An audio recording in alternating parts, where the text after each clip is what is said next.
Mike Smith.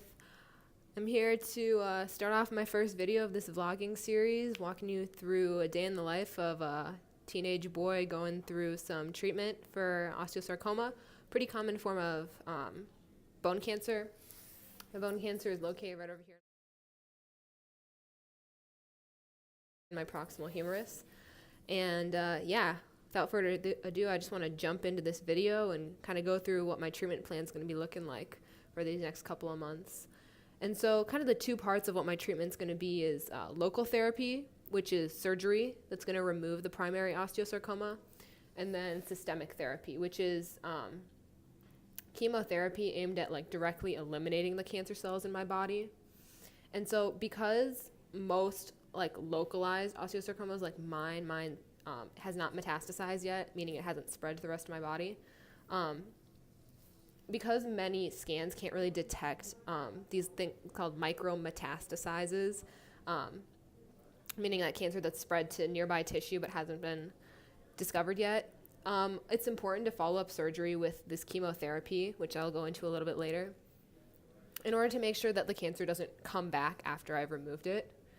And so basically what I'll be doing is starting off with like pre-surgery chemotherapy known as neoadjuvant chemotherapy, which is basically aimed at like reducing the size of the osteosarcoma and making sure my eligibility for surgery is pretty good.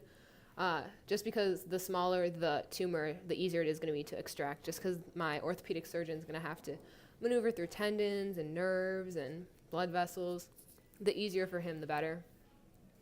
And actually, I was looking up a stat the other day, and it turns out that like since the 1980s, pairing like neoadjuvant chemo, the pre-surgery chemo, with surgery has actually cured 50 to 65% of patients compared to 20% of just surgery before.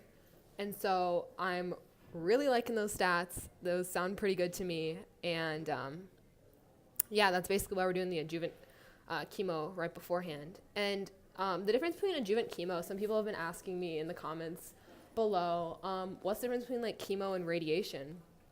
And basically chemo, the thing with it is it's targeting all of the cells in your body that are dividing rapidly, rather than just like one small area like radiation or surgery would do.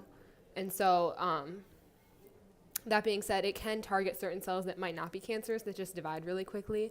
And I'll be getting into that a little bit later in the vlog.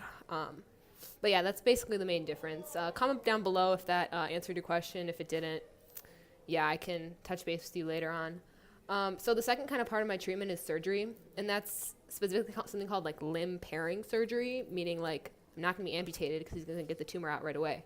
And so basically the surgery is going to be done once they can tell that like the tumor has shrunk due to the chemotherapy and the tissue around the tumor is healthy enough so that they can take everything out without worrying that they'll take too much out and the tissue won't be able to grow back well.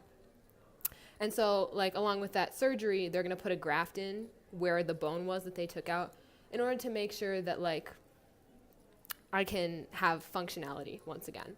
And so then the last part of the treatment is going to end with adjuvant chemotherapy, which is something called post-surgery chemo, which, like I said earlier, it's done to prevent the recurrence of the cancer.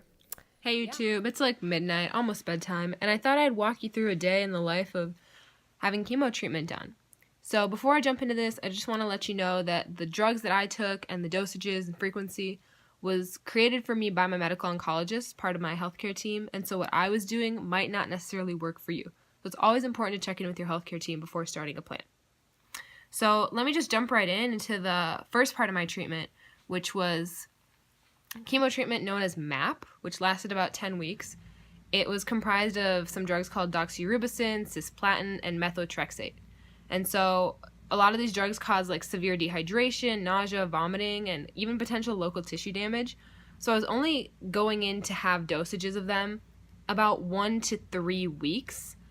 Just because too much of that could cause extreme side effects and really hurt me in the long term.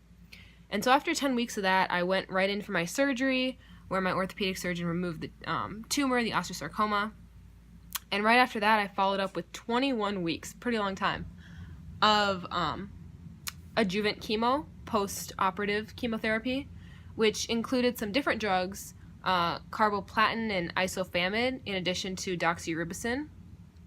And these ones didn't have as many severe side effects, but I did have to take much higher dosages as a result, and take them a little more frequently, with the exception of ifoflamid and carboplatin, which can result in neurotoxicity.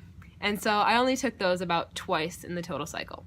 So yeah, that's pretty much what a day in my life looked like. Once in a while I'd go out to the hospital, have the treatment, and rest a few hours, and I was all right. So yeah, thanks for tuning in. I'm at school right now. I just wanted to update you on what's going on. Just doing some calc homework. And, I started doing the work and I just got really dizzy and my head started to hurt a lot.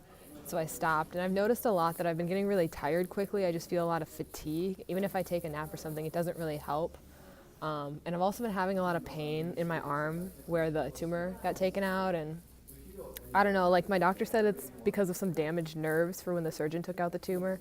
Not too sure. I'm trying to get some pain meds, but we'll see how that goes. And honestly, I've also been having some trouble eating just because of all the mouth sores I have from the cells that were killed off because they're fast dividing during my chemo treatment. And honestly, I've been trying out this new product though. I can't remember what it's called. It's called something like Lubricity Moisturizes Dry Mouths with my dry mouth problems. And I'll link it in the description box below. I totally want you to check it out. It's been helping me a lot. And yeah, I'll let you know if I find something else that's helping.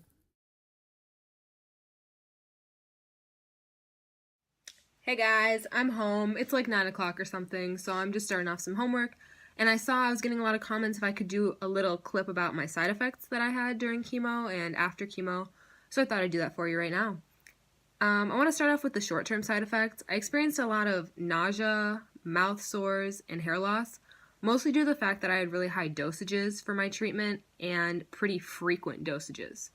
Additionally, for my longer-term side effects, which personally I thought were way worse, was like an increased chance of infection and increased chance of bleeding pretty badly, just because the cancer treatment, the chemotherapy, is targeting all fast-dividing cells, bone marrow included, and so I had pretty decreased amount of platelets, red blood cells, white blood cells, and that in turn led to a lot of like fatigue and shortness of breath, making it hard for me to focus in school, and pretty uncomfortable situation, but kind of just, you got to deal with it. So that's basically those side effects. Let me know if you have any other questions, DM me, text me, whatever. What's up, guys? Thanks for tuning into my vlog. Really appreciate it. Comment down below if you want to see some future content or any other thing from my journey. Thanks a lot.